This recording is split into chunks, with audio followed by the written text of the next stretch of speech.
नहीं किए कहला आपण का ना ना नो नो नो आपण की सुन आपण ना ना आपण शुणी ना मु कहली आज दिन रे उठेबा कथा नुए हाँ की कथा मो आज सरकार कले सुप्रीम कोर्ट रे चैलेंज हला पार्लियामेंट रे कथा होतिला आपण को जनी किछि नै पार्लियामेंट रे डिबेट करा को देई नाहंती आपण को पाटले 12 बता नै जा परछन रे कदी कम्युनिस्ट गुंडा मु गुंडा कथा कहू आपण बा कहितंदी गुंडा मी कथा कहउथि आपण आजाद भाई कहितंदी जहाँ को से देखिले जे मुसलमान नुहंती तांको सेठी ऑन द स्पॉट तांको मुंडरे गोली मारी देले कार छाती मारछन मारदेले तांको सेठी गोली मारी मारदेले आमे समस्त थियोरिटिकली कहउचे जे आतंकवादी मानकर किछि धर्म नाही 100 लोक मरछंती नै एकर जिहादी एलिमेंट तर हाथ अछि आई पारे हिंदू धर्म रो को शास्त्र कहिछि जे मनुष्य को मार समाना आतंकवादी समाना दंगाकारी ध्यान दोगा का बोलताले आ एके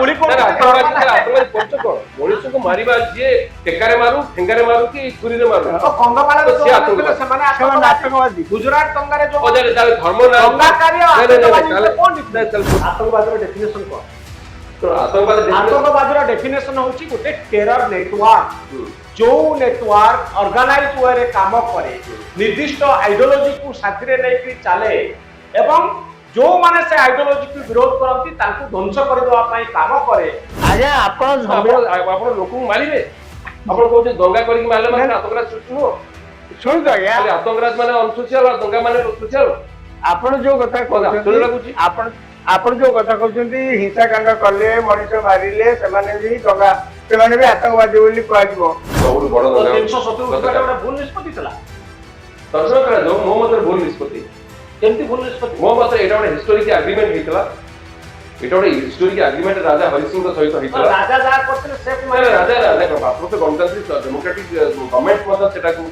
ताको देचे राइट्स देथिले से स्पेसिफिक कौन से 370 कौन की कौन भारत वर्षर जनसाधारण कॉन्फिडेंस नहीं अरे लोक कोन समर्थन करिवे जे हमको मार दिया गला समस्त आजिर दिन रे होल डे रो चर्चा होल डे काली राति रो काली संध्या बेल टू होल डे रो चर्चा होची आतंकवाद विरुद्ध रे टेररिस्ट विरुद्ध रे हां आकु जदी सरकार कहले ए काम करि परिबनी आपण डाइवर्स करिया को जदी चाहती आपण को पत्नी की सब अधिकार अछि जेम के अन्य माने करथिन कोर्ट कचेरी आपण ताको से आलोचना करथिले काश्मीर घटना को नहीं सारा भारत वर्ष रे पृथ्वी रे आलोचना होची 28 जन टूरिस्ट जो माने छुट्टी कटेबा पाई काश्मीर जाइथिले सेमांको निर्मम भाव रे हत्या करा जायछि एवं भारत सरकार ए संपर्क रे गुरुत्वपूर्ण बैठक करूचंती एवं सबुठारो बड़ कथा हेउची जे कोनोसी मुहूर्त रे एक मुकाबिला भली परिस्थिति भारत आ पाकिस्तान भितरे सृष्टि होई पारे एतिके बेले डिबेट आसुची जे आतंकवादी माने जो माने मनीष मारुचन जो मानकु टेररिस्ट बोली आमे कहू से मानकर धर्म अछि अर्थात कोन से निर्दिष्ट धर्मर प्रतीक भाव रे से माने काम करूचंती ना जे कोनोसी धर्मर व्यक्ति आतंकवादी साजी पारे आतंकवादी रो धर्म राजाराम शतपथी एवं श्रीयुत प्रदीप्त नायक श्रीयुत राजाराम शतपथी आतंकवादी रो धर्म अछि कि काश्मीर घटना उपरे आपनकर मत कोन आमने आपण समस्त जानिथिबे आमने एपर्यंत कोन कहउतले जे गुंडा मानकर धर्म नै से दुर्बृत्त मानकर मध्ये किछि धर्म नै कोनसी दल प्रति ताकर स्थायी भाव रे अनुगत्य नाही माने पश्चिम बंग कथा बहुत समय कुआ जाय कम्युनिस्ट माने जेते थिले सब गुंडा माने सब सियाड थिले तापर ममता बनर्जी आसला पर जहा चारिडे आलोचना होउची बर्तमान आपण जो कहउछन आतंकवादी मानकर कथा हाँ एक कथा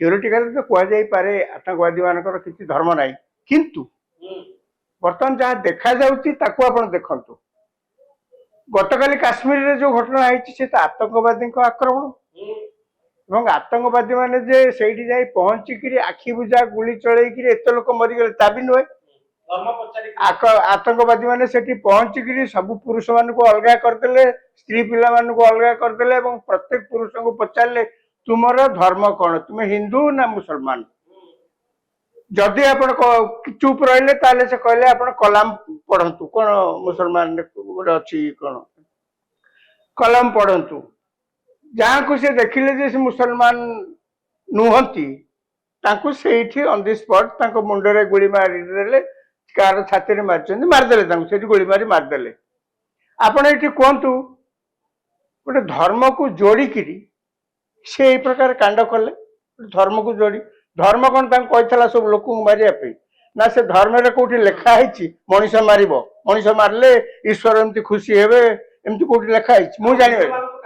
ହଁ, ଆଉ ପୁଣି ହିନ୍ଦୁ ମାନଙ୍କୁ ଟାର୍ଗେଟ କରି ମାରିଲେ ଈଶ୍ୱର ବହୁତ ଖୁସି ହେବେ, କୋଉଠି ଲେଖା ହେଇଛି? କହୁଛନ୍ତି ଆତଙ୍କବାଦୀ ମାନେ ଗୋଟିଏ ଧର୍ମର ବୋଲି? ନାଇଁ ନାଇଁ, ମୁଁ କଣ କହୁଛି ସେ କଥା କୁହନ୍ତୁ। ମୁଁ ଯାହା ଦେଖୁଛି ଆପଣଙ୍କୁ ସେୟା କହୁଛି। ଆମେ ସମସ୍ତେ ଥିଓରିଟିକାଲି କହୁଛେ ଯେ ଆତଙ୍କବାଦୀ ମାନଙ୍କର କିଛି ଧର୍ମ ନାହିଁ, କିନ୍ତୁ ଏଇଠି ତ ଆମେ ଗୋଟେ ଘଟଣା ଦେଖୁଛେ। ମୁଁ ଆପଣଙ୍କୁ ଆଉ ଗୋଟେ ଘଟଣା କହୁଛି। କିଛି ବର୍ଷ ତଳେ ଆପଣ ଫ୍ରାନ୍ସର ପ୍ୟାରିସ ସହରରେ ଚାର୍ଲି ହେବ୍ଡୋ ଘଟଣା ଆପଣ ଜାଣିଥିବେ। ସେଠି ଯୋଉମାନେ ଆକ୍ରମଣ କରିଥିଲେ ସେ ସେଇ ଧର୍ମକୁ ଲିଙ୍କ କରିକିରି ସେ ଆକ୍ରମଣ କରିଥିଲେ କି ନାଇଁ? ଆପଣ ତ ଦେଖିଛନ୍ତି। ଆପଣ ଯଦି କୌଣସି କଥାରେ ଉତ୍ତ୍ୟକ୍ତ ହେଇକିରି କାହାକୁ ଆକ୍ରମଣ କରୁଛନ୍ତି ସିଏ ଗୋଟେ କଥା, କିନ୍ତୁ ଆପଣ ଯଦି କାହାକୁ ଆକ୍ରମଣ କରୁଛନ୍ତି ଏବଂ ତାକୁ ଧର୍ମ ସହିତ ଯୋଡୁଛନ୍ତି, ସାଧାରଣ ଲୋକଟେ କଣ ବୁଝିବ ଯେ ସେଇ ଧର୍ମକୁ ଆଧାର କରିକିରି ଆପଣ ଏ ପ୍ରକାର ଆକ୍ରମଣ କରୁଛନ୍ତି? କିନ୍ତୁ ଧର୍ମର ଦେଖିବାକୁ ଗଲେ ସେ ଯୋଉ ହିନ୍ଦୁ ଧର୍ମ ବା ମୁସଲମାନ ଧର୍ମ କଥା ସେ କହୁଛନ୍ତି, ମୁସଲମାନ ଧର୍ମରେ କୋରାନରେ କେହି ଏକଥା କୋଉଠି କହିନାହାନ୍ତି ଯେ ହିଂସାକାଣ୍ଡ କରିବେ। କୋରାନରେ ଏକଥା ମଧ୍ୟ କୋଉଠି ଲେଖା ହେଇନି ମୁଁ ଜାଣିବାରେ ଯେ ହିନ୍ଦୁ ଧର୍ମର ଯେଉଁମାନେ ସବୁ ଥିବେ ତାଙ୍କୁ ଏମିତି ସବୁ ଯାଇ ଅତ୍ୟାଚାର କରି ଆକ୍ରମଣ କରିବେ। କିନ୍ତୁ ଆପଣ ଯୋଉ ପ୍ରଶ୍ନ ପଚାରିଲେ, ଯାହା ଆମେ ବାସ୍ତବରେ ଆଖିରେ ଦେଖୁଛୁ, ମୁଁ ଦିଟା ଘଟଣା କଥା କହିଲି ଯୋଉଟା ନାଇଁ ମୁଁ ତ ସେଇ ପ୍ରଶ୍ନ ପଚାରୁଛି। କୋରାନ କେବେ ଆପଣଙ୍କୁ କହିନି କି ଆଲ୍ଲାହ କେବେ ସେମାନଙ୍କୁ କହିନି ଯେ ମତେ ଖୁସି କରିବା ପାଇଁ ବା ଆଲ୍ଲାହଙ୍କ ସାନ୍ନିଧ୍ୟ ପ୍ରାପ୍ତ ହେବା ପାଇଁ ଆପଣଙ୍କୁ ହିଂସାକାଣ୍ଡ କରିବାକୁ ପଡିବ, ଆପଣଙ୍କୁ ହିନ୍ଦୁ ମାନଙ୍କୁ ଯାଇ ଆକ୍ରମଣ କରିବାକୁ ପଡିବ, ଆପଣଙ୍କୁ ଯାଇ ଅନ୍ୟ ଧର୍ମର ଲୋକମାନଙ୍କୁ ଆକ୍ରମଣ କରିବାକୁ। ଆତଙ୍କବାଦୀଙ୍କର ଧର୍ମ ଅଛି? ଆମେ ତ ଦେଖୁଛେ ସେଇ ଧର୍ମକୁ ଲିଙ୍କ ଧର୍ମରେ କୋଉଠି ଲେଖାଯାଏନି, କିନ୍ତୁ ଧର୍ମକୁ ଆଳ କରିକିରି ସେମାନେ ଏଇ ପ୍ରକାର କାଣ୍ଡ କରୁଛନ୍ତି। ଓକେ, ରୋହିତ ବାବୁ। ଯାହା ଭାଇ କହିଲେ, ରାଜାରାମ ଭାଇ ସେ ତ ଜଣେ ବିଶିଷ୍ଟ ସାମ୍ବାଦିକ, ଜଣେ ଓଡ଼ିଶାର ଲୋକ ସମସ୍ତେ ଜାଣନ୍ତି, ଶିକ୍ଷିତ ଲୋକମାନେ ଯୋଉମାନେ ଖବରକାଗଜ ପଢନ୍ତି। ସେ ନିଜେ ଯାହା କହିଲେ ମୁଁ ବି ସେ କଥା କହୁଛି। ମୁଁ ମୋର ଶିକ୍ଷା ମୋର ଲର୍ଣ୍ଣିଂସ୍ କହୁଛି ଏ ଦେଶର ଆଇନ କାନୁନ ଏବଂ ଯେତେ ହିଂସାତ୍ମକ ଘଟଣା ବା ଯେତେ ଟେରରିଷ୍ଟ ଘଟଣା ଘଟିଛି, ମୁଁ ଦେଖିଛି ଯେ ଆତଙ୍କବାଦୀଙ୍କର କୌଣସି ନିର୍ଦ୍ଦିଷ୍ଟ ଧର୍ମ ନାହିଁ। କଣ ଆତଙ୍କବାଦ? ରାଜାରାମ ବାବୁ କହୁଛନ୍ତି ଧର୍ମ ଅଛି। ନାଇଁ, ସେ ଖୋଲା ଗିଳିବାରେ କହୁନାହାନ୍ତି। କାହିଁ ଖୋଲା ଗିଳିବାରେ କହୁନାହାନ୍ତି? ମୁଁ ଖୋଲା ଗିଳିବାରେ କହୁଛି ଯୋଉମାନେ ଆତଙ୍କବାଦ, ରାଜାରାମ ବାବୁ ଖୋଲା ଗିଳି କିଛି କହୁନାହାନ୍ତି। ଯୋଉମାନେ ଆତଙ୍କବାଦ, ଯୋଉମାନେ ହିଂସା ସୃଷ୍ଟି କରୁଛନ୍ତି, ସେମାନଙ୍କର କିଛି ପରିଚୟ ନାହିଁ। ସେମାନଙ୍କ ପରିଚୟ ହଉଛି ସେମାନେ ଆତଙ୍କବାଦୀ। ସେମାନେ କୋଉ ଧର୍ମର? ସେମାନେ ଶାନ୍ତି ଭଙ୍ଗକାରୀ। ସେମାନଙ୍କର କିଛି ଧର୍ମ ନାହିଁ। ସେମାନେ ଏବଂ ମୁଁ ଯାହା ବୁଝେ, ଆମେ ସମସ୍ତେ ଭାରତୀୟ। ଆମେ ସମସ୍ତେ ଭାରତୀୟ। ଆମର ପରିଚୟ ହଉଛି ରାଜାରାମ ପଚାରୁନାହାନ୍ତି। ରାଜାରାମ ବାବୁ ଆତଙ୍କବାଦୀଙ୍କର କୌଣସି ଧର୍ମ ନାହିଁ କହିଲେନି, ଖୋଲା କହିଲେ କି ରାଜାରାମ ବାବୁ? ଆପଣଙ୍କୁ ବା ତମାମ ଘଟଣା ମୁଁ ବର୍ଣ୍ଣନା କଲି, ତାପରେ ଏକଥା ମଧ୍ୟ କହିଲି ଯୋଉ ଧର୍ମର ନାଁ ନେଇକିରି ସେ ଆକ୍ରମଣ କଲେ, ସେ ଯୋଉ ଧର୍ମର ନାଁ ନେଇ ଆକ୍ରମଣ କରୁଛନ୍ତି, ମାନେ ସିଏ କହିଲେ କିଏ ଆପଣ ହିନ୍ଦୁ ନା ମୁସଲମାନ? ଆପଣ ଯଦି ମୁସଲମାନ ଆମେ ଆପଣଙ୍କୁ ଛାଡୁଛୁ, ଆପଣ ଯଦି ହିନ୍ଦୁ ଆମେ ଆପଣଙ୍କୁ ଗୁଳି କରି ମାରୁଛୁ। ଆଜ୍ଞା, ଯଦି ସେ ଗୋଟେ ସେକେଣ୍ଡ, ଯଦି ସିଏ ମାନେ କେବଳ ଆତଙ୍କବାଦୀର ଧର୍ମ ପାଳନ କରୁଥାନ୍ତେ ଯାହା କହୁଛନ୍ତି ତାଙ୍କର କିଛି, ତାହେଲେ ସମସ୍ତଙ୍କୁ ମାରି, ତାହେଲେ ସେ ଆଖି ବୁଝା ଗୁଳି ଚାଲିଥାନ୍ତେ। ଯଦି ଶାନ୍ତି ଭଙ୍ଗ କରିବାର କେବଳ ତାଙ୍କର ବିଭିନ୍ନ ଘଟଣାକୁ ତର୍ଜମା କରିବା, ଗତକାଲିର ଘଟଣାରେ ହିନ୍ଦୁ ମାନଙ୍କୁ ଯୋଉ ମରାଗଲା, ଶୁଣନ୍ତୁ, ଗତକାଲିର ଘଟଣାରେ ବାଛି ବାଛିକିରି ହିନ୍ଦୁ ମାନଙ୍କୁ ସେମାନେ ମାରୁଥିଲେ। ଟିକେ ଶୁଣନ୍ତୁ, ଆଉ କିଛି ଦିନ ପୂର୍ବରୁ ଚାଲିଯାନ୍ତୁ, ଓଡିଶାକୁ ପଳେଇ ଆସନ୍ତୁ। 2008 ମସିହାରେ ଯେତେବେଳେ କନ୍ଧମାଳରେ ଦଙ୍ଗା ହଉଥିଲା, କଣ କହିକିରି କାହାକୁ ମାରୁଆ ହଉଥିଲା? ଖୋଜି ଖୋଜିକିରି ଚର୍ଚ୍ଚରେ କୋଉମାନେ କାମ କରୁଛନ୍ତି, ଚର୍ଚ୍ଚ ଖୋଜି ଖୋଜିକିରି ଶତାଧିକ ଚର୍ଚ୍ଚ ପୋଡା ହେଇଥିଲା ଏବଂ ଖୋଜି ଖୋଜିକିରି ମୁସଲମାନ ପାଦ୍ରୀ ମାନଙ୍କୁ, ଖ୍ରୀଷ୍ଟିଆନ ପାଦ୍ରୀ ମାନଙ୍କୁ ମରା ହେଇଥିଲା। କଣ ହେଇଥିଲା ଗୁଜରାଟ କାର୍ନେଜରେ, ଗୁଜରାଟ ଦଙ୍ଗାରେ ଖୋଜି ଖୋଜିକିରି ମୁସଲମାନ ମାନେ କୋଉ ଆପାର୍ଟମେଣ୍ଟରେ ରହୁଛନ୍ତି। ଇଭିନ୍ କିଛି ହିନ୍ଦୁ ଧର୍ମର ଲୋକମାନେ ଯୋଉମାନେ ମୁସଲମାନ ମାନଙ୍କୁ ଯୋଉମାନଙ୍କୁ ଚିହ୍ନିଥିଲେ, ତାଙ୍କ ନିଜ ଘରେ ଆଶ୍ରୟ ଦେଇଥିଲେ, ତାଙ୍କୁ ମଧ୍ୟ ମାରି ଦେଇଥିଲେ, କୋଡି ଜାଳିକି ମାରି ଦେଇଥିଲେ। ଇଭିନ୍ କଂଗ୍ରେସ ଦଳର ସେତେବେଳର ଯେ ମାନେ ଫର୍ମର MP, ତାଙ୍କୁ ମଧ୍ୟ ସେ ମାରିଥିଲେ। ନାଁଟା ଭାଇ ମୁଁ ମନେ ପକେଇ ପାରୁନି, ତାଙ୍କୁ ମାରିଥିଲେ। ହରେନ ପାଣ୍ଡ୍ୟା, ଧର୍ମ ସହିତ ସଂଶ୍ଳିଷ୍ଟ ନୁହଁ, ବଟ ହରେନ ପାଣ୍ଡ୍ୟା ଗୁଜରାଟ ଦଙ୍ଗାକୁ ବନ୍ଦ କରିବା ପାଇଁ ହରେନ ପାଣ୍ଡ୍ୟା ଯେତେବେଳେ ପଦକ୍ଷେପ ନେଉଥିଲେ, ସେ ଦିଟା ହୋମ ମିନିଷ୍ଟର ଥିଲେ, ହରେନ ପାଣ୍ଡ୍ୟାକୁ ମାରି ଦିଆଗଲା। କାହିଁକିନା ସେ ଗୁଜରାଟ ଦଙ୍ଗା ବିରୁଦ୍ଧରେ କହୁଥିଲେ। ତେଣୁ ମୁଁ ସେଥିପାଇଁ କହୁଛି ଗତକାଲିର ଘଟଣା ଖାଲି ଦେଖିକି ଆମେ ପରିଚୟ ଖୋଜିଲେ ହବନି। ଅତୀତରେ ଯେତେ ହିଂସାକାଣ୍ଡ ଘଟିଛି ଦେଶରେ ସେଥିପାଇଁ କି କୋଉଠି ନା କୋଉଠି ଆମର ସିକ୍ୟୁରିଟି ଫେଲ ହେଇଛି, କୋଉଠି ନା କୋଉଠି ଆମ ଭିତରେ ଯୋଉ ଅନ୍ତଃ କନ୍ଦଳ ସେଥି ମଧ୍ୟ କାମ କରିଛି। ଏଥିପାଇଁ ଆପଣ ପାକିସ୍ତାନକୁ ଦାୟୀ କରୁନାହାନ୍ତି? କାହିଁକି କେତେବେଳେ ମୁଁ ମନା କଲି ପାକିସ୍ତାନ ଦାୟୀ କରୁନି? କେତେବେଳେ ମନା କଲି? ପାକିସ୍ତାନ ଯେ ଆତଙ୍କବାଦୀ ସୃଷ୍ଟି କରୁନି ଆମେ ତ କହିନୁ। ଏ ଯୋଉ ପାକିସ୍ତାନ ବି ସେମିତି ଭାରତ ବର୍ଷ ନାଁରେ କହୁଛି। আর যেତେବେଳେ ପାକିସ୍ତାନରେ ଯୋଉ ବୋମ୍ବାର୍ଡମେଣ୍ଟ ହଉଛି ପାକିସ୍ତାନରେ ବି ବହୁତ ବୋମା ଫୁଟୁଛି, ବହୁ ସଂଖ୍ୟାରେ ଲୋକ ମରୁଛନ୍ତି ସେଠି। ଗତ ବର୍ଷ ଭିତରେ ପାକିସ୍ତାନରେ 3-4 ବଡ ବଡ ହାମଲା ହେଇଛି, 100 ଲୋକ ମରିଛନ୍ତି। ନାଇଁ ଏଥିରେ ଜିହାଦୀ ଏଲିମେଣ୍ଟର ହାତ ଅଛି, ଥାଇପାରେ ଥାଇପାରେ ନିଶ୍ଚିତ କିଏ ମନା କରୁଛି, କିନ୍ତୁ ଆମେ ଏଠି ଦାବି ଆମେ କହୁଛୁ ଆମେ ଆଜି ଚାରିଆଡେ ଆମେ ଭାରତ ବର୍ଷରେ ଯୋଉମାନେ ଦେଶକୁ ଭଲ ପାଆନ୍ତି, ମଣିଷକୁ ଭଲ ପାଆନ୍ତି, ଯେ ଏଠି ସରକାରଙ୍କ ଦାୟିତ୍ୱ ସେ ସମସ୍ତ ଦେଶବାସୀଙ୍କୁ ଏକାଠି କରନ୍ତୁ ଉଗ୍ରବାଦ ବିରୁଦ୍ଧରେ, ଆତଙ୍କବାଦ ବିରୁଦ୍ଧରେ। ଆତଙ୍କବାଦୀଙ୍କର କୌଣସି ନିର୍ଦ୍ଦିଷ୍ଟ ଧର୍ମ ନାହିଁ, ସେମାନେ ଆତଙ୍କବାଦୀ, ତାଙ୍କ ନାଁ ହେଲା ଆତଙ୍କବାଦୀ, ସେମାନେ ଆତଙ୍କ ସୃଷ୍ଟି କରେ ସେମାନଙ୍କର କାମ। ତାଙ୍କର ଧର୍ମ କର୍ମ କିଛି ନାହିଁ, ଧର୍ମକୁ ସହିତ ଯୋଡ଼ିଲେ ହବନି। ସେମାନେ କୋଉ ଧର୍ମ? ସେମାନେ କି ଏବେ ଯୋଉଟା ଏବେ ରାଜନବାବୁ ଯାହା ନିଜେ କହିଲେ ମୁଁ ସେୟା କହୁଛି। ଆପଣ କହିଲେ କୋଉ ଧର୍ମ ଗ୍ରନ୍ଥରେ ଲେଖା ଯାଇଛି ମଣିଷକୁ ମାରିବା ପାଇଁ? ରକ୍ତର ହୋଲି କୋଉଠି ଲେଖା ହେଇଛି? ହିନ୍ଦୁ ଧର୍ମର କୋଉ ଶାସ୍ତ୍ର କହିଛି ଯେ ମଣିଷକୁ ମାର? ଓକେ ରାଜନବାବୁ, ଭାରତ ବର୍ଷର ସମ୍ବିଧାନରେ କୋଉଠି ଲେଖା ହେଇଛି? ଗୁଜରାଟରେ ଯୋଉମାନେ ଆତଙ୍କରାଜ କଲେ ସେମାନଙ୍କୁ କୋଉଠି କହିଛି?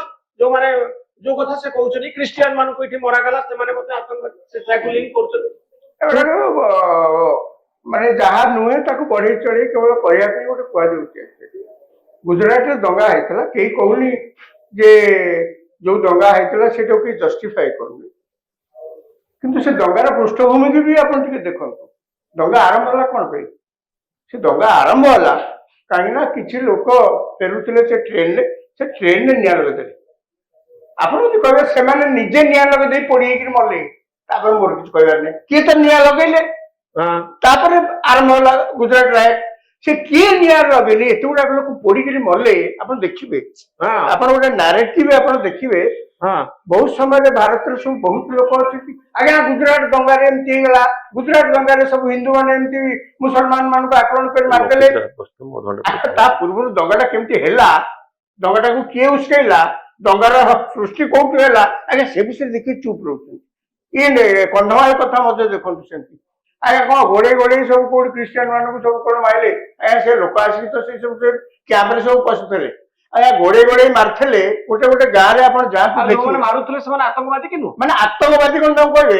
ଆତଙ୍କବାଦୀ ଯାହାକୁ ଆପଣ ଦଙ୍ଗା କରୁଥିଲେ, ଶୁଣନ୍ତୁ ଆତଙ୍କବାଦୀ ବୋଲିକି ଯାହାକୁ ଆପଣ ଦେଖୁଛନ୍ତି ଆଫ୍ରିକାରେ ଯୋଉମାନେ ସବୁ ଆତଙ୍କବାଦୀ ଚଳଉଛନ୍ତି, ଯୋଉ ଅର୍ଗାନାଇଜେସନ ସବୁ ଚଳଉଛନ୍ତି, ତାଙ୍କର ଯୋଉ ମେମ୍ବର୍ସ ମାନଙ୍କୁ ଯାହା ଆପଣ ଦେଖୁଛନ୍ତି, ଏପରିକି ପାକିସ୍ତାନରେ ମଧ୍ୟ ଯୋଉ ଆତଙ୍କବାଦୀ ମାନେ ସବୁ ଲସ୍କର ତୋଇବା ଯୋଉମାନଙ୍କୁ ଆପଣ ଦେଖୁଛନ୍ତି, ତାଙ୍କୁ ଆପଣ ଆସିକି କନ୍ଧମାଳର ସେ ଗାଁ ଗଣ୍ଡାରେ କୋଉଠି ଝଗଡା ତାଙ୍କର ହେଲା, ସେଥିପାଇଁ ଇଏ ଜାତି ଧର୍ମର ଲୋକ ସେ ଧର୍ମକୁ ଆକ୍ରମଣ କଲେ, ଆପଣ ତାଙ୍କୁ ଆସିକି ଏଠି କହିବେ ଆତଙ୍କବାଦୀ, ମୋର କିଛି କହିବାର ନାହିଁ। ଓକେ, ଯୋଉମାନେ ଝଗଡା ହେଇଥିଲା କନ୍ଧମାଳରେ ଭୟଙ୍କର ପରିସ୍ଥିତି ଗୋଟେ ଦୀର୍ଘ ଦିନ ଧରି ଚାଲିଲା, ଗୋଟେ ଆଡମିନିଷ୍ଟ୍ରେସନ ସେଠି ଫେଲୁଅର ହେଇଗଲା। ସେଠି ମାନେ ଆଡମିନିଷ୍ଟ୍ରେସନ ସେଠି କିଛି କାମ କଲାନି।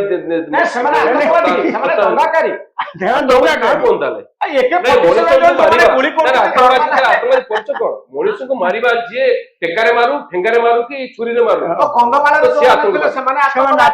ଗୁଜରାଟ ଦଙ୍ଗାରେ ଧର୍ମ ଶୁଣନ୍ତୁ, ଯୋଉମାନେ ଧର୍ମ ନାଁରେ ଧର୍ମର ଦ୍ୱାହି ଦେଇକି ଯୋଉମାନେ ମଣିଷକୁ ମାରିବେ ସେମାନେ ଆତଙ୍କବାଦୀ ନୁହନ୍ତି, ସେମାନେ ଗୁଣ୍ଡା ବଦମାସ ନୁହନ୍ତି। ଯୋଉମାନେ ଆତଙ୍କବାଦ ବୋଲି ଗୋଟେ କଳା କପଡା ବୁନ୍ଧିକି ମୁଣ୍ଡରେ ବାନ୍ଧିକି ବୋମା ମାରିବେ, ଚୁରି ମାରିବେ, ସେମାନେ ଆତଙ୍କବାଦୀ। ଆତଙ୍କବାଦର ଡେଫିନେସନ କଣ? ଆତଙ୍କବାଦୀର ଡେଫିନେସନ ହଉଛି ଗୋଟେ ଟେରର ନେଟୱାର୍କ, ଯୋଉ ନେଟୱାର୍କ ଅର୍ଗାନାଇଜ ୱେରେ କାମ କରେ, ନିର୍ଦ୍ଦିଷ୍ଟ ଆଇଡିଓଲୋଜିକୁ ସାଥିରେ ନେଇକି ଚାଲେ ଏବଂ ଯୋଉମାନେ ସେ ଆଇଡିଓଲୋଜିକୁ ବିରୋଧ କରନ୍ତି ତାଙ୍କୁ ଧ୍ୱଂସ କରିଦେବା ପାଇଁ କାମ କରେ।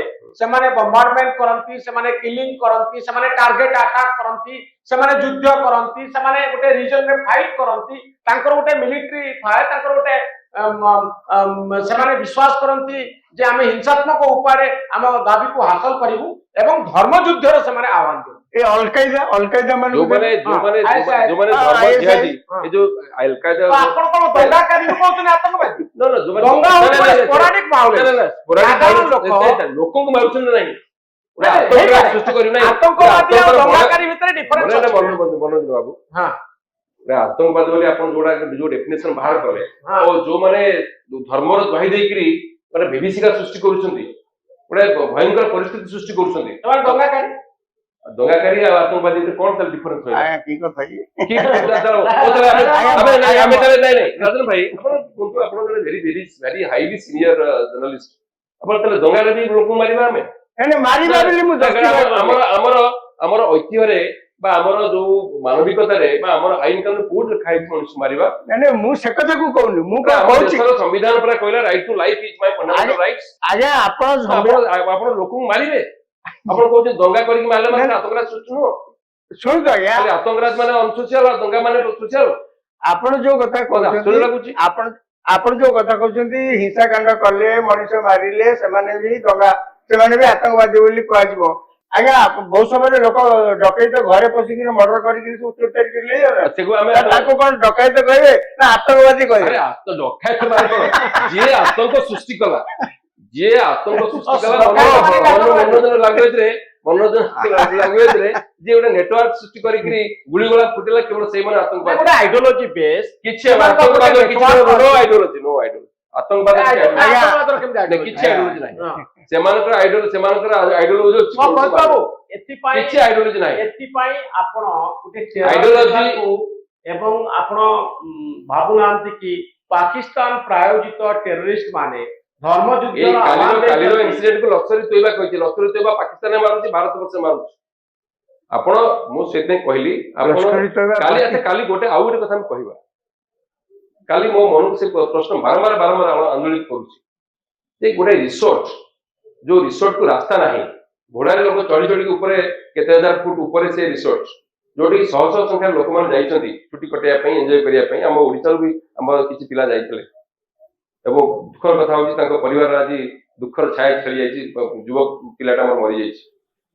ତ ସେଇଠି କୁଆଡେ ଆମ ଆଡମିନିଷ୍ଟ୍ରେସନ କୋଉଠି ଥିଲା, ସିକ୍ୟୁରିଟି କୋଉଠି ଥିଲା? ପହଲଗାମ ଗୋଟେ ଟୁରିଷ୍ଟ ପ୍ଲେସ୍, କାଶ୍ମୀରରେ ଗତକାଲି ଇମିଡିଏଟଲି ଘଟଣା ଘଟିଲା ପରେ ସାଙ୍ଗେ ସାଙ୍ଗେ ଯୋଉମାନେ ମଣିଷ ଭଲ ପାଆନ୍ତି, କମ୍ୟୁନିଷ୍ଟ ପାର୍ଟି ମାନେ, ଅବଦୁଲ ତାଲିଜାମୀ ଇମିଡିଏଟଲି ରାସ୍ତାକୁ ଓହ୍ଲେଇକି ସେ ଲୋକଙ୍କୁ କ୍ଷମା ପ୍ରାର୍ଥନା, ମାନେ ଲୋକଙ୍କୁ ଏକଜୁଟ କରିବାକୁ କହୁଥିଲେ, ଆତଙ୍କବାଦକୁ ଦମନ କରିବା ପାଇଁ କହୁଥିଲେ, ଏବଂ ଶାନ୍ତି କେମିତି ଫେରିବ, ଏଠି ଜନସାଧାରଣ କେମିତି ବଞ୍ଚିବେ। ଯଦି ଟୁରିଷ୍ଟ ନ ଆସିବେ କାଶ୍ମୀର, ତାହେଲେ ସେଠି ଘୋଡାଗାଡି ଚାଲିବନି, ଡଙ୍ଗା ଚାଲିବନି, ସେଠି ହୋଟେଲ ଚାଲିବନି, ମୋଟେଲ ଚାଲିବନି, ଗାଡି ଘୋଡା ଚାଲିବନି, ଲୋକମାନେ ଦରିଦ୍ର ହେଇଯିବେ।